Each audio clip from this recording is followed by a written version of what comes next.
Greetings all, Chuke here with Chuke's Outdoor Adventures.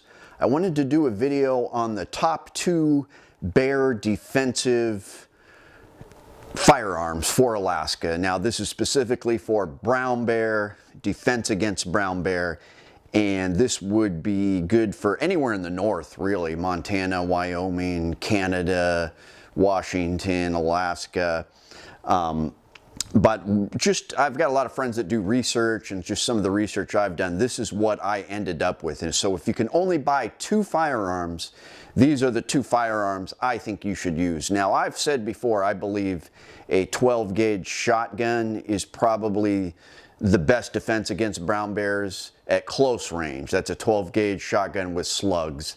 I think it's hard to beat that. However, once you get out to a little bit of range, you definitely lose some accuracy with the 12 gauge, so I tend to stick to a 45-70. So what I have here is a Marlin 45-70. Now this is the TSBL, the Skinner Trapper model.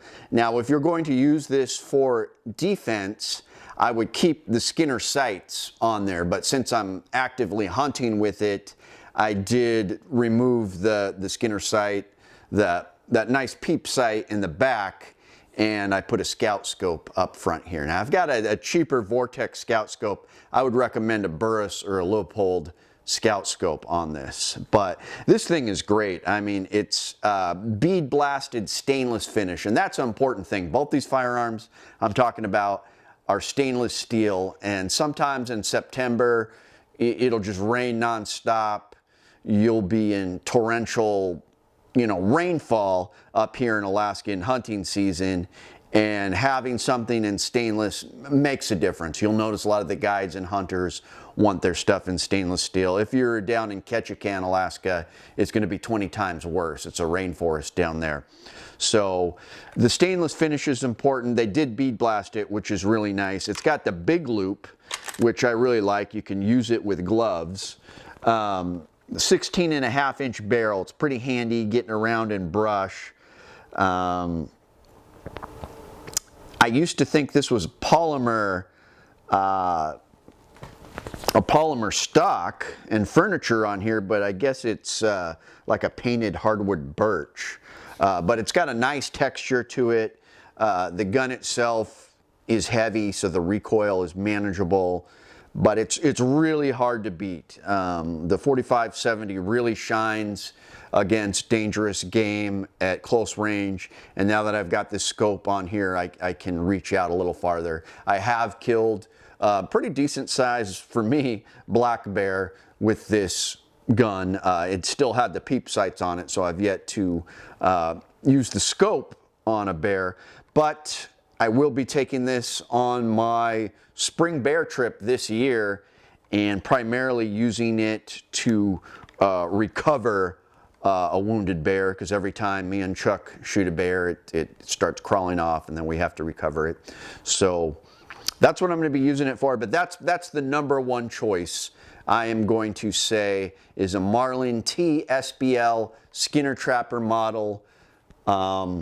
Yeah, get one of these, especially if you're moving to Alaska. The next one is a lot of fun. It's pretty neat when I see people in the community, because they tell me that they got one of these because of my videos, and this is safe.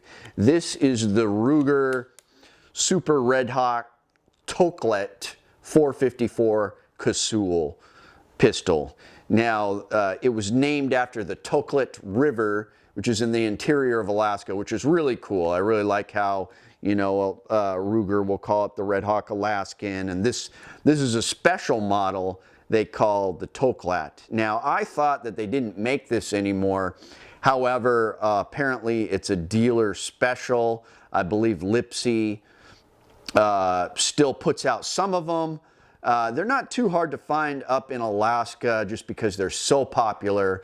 I still see them brand new at stores, but obviously it's not something that they're just pushing out in big numbers. So depending where you are, this could be a little harder to find. The only down thing to this is it doesn't come bead blasted. This is a special model that was upgraded at Wild West Guns, and they did bead blast the whole thing, you know, except for this little part on the cylinder. So you're going to get less glare, but obviously it's in stainless steel. I did have a special trigger job on this model exclusively, so the trigger feels a lot nicer like a Smith & Wesson trigger versus a Ruger trigger, which are a little clunkier. But you can't go wrong with this. I think it's a 5-inch slab barrel in 454. If you want to, you can put a pistol scope on it. I'm not really a pistol hunting guy, but just the extra power and velocity you're getting out of the 454 with this longer barrel. You know, you've got these rubber grips. It's hard to beat this pistol. It's just top of the line. You know, like I said, the satin finish would be better if it was bead blasted. It's, you know, a 6-shot 454. If you aim well, this will put down brown bear big time. So that's what I got for you guys: the Marlin 4570 Skinner Trapper and the Ruger Toklat Super Redhawk 454 Casull. If you had to pick two, these are top of the top. I know I get chided for trading my guns a lot, but these two I haven't traded. I'm proud of myself for that. I've had them for several years and no plan on trading them, because this is what you want in this northern environment, and one of these I'm going to bring on my hunt. So let me know what you guys think. If I got anything wrong, what you would choose.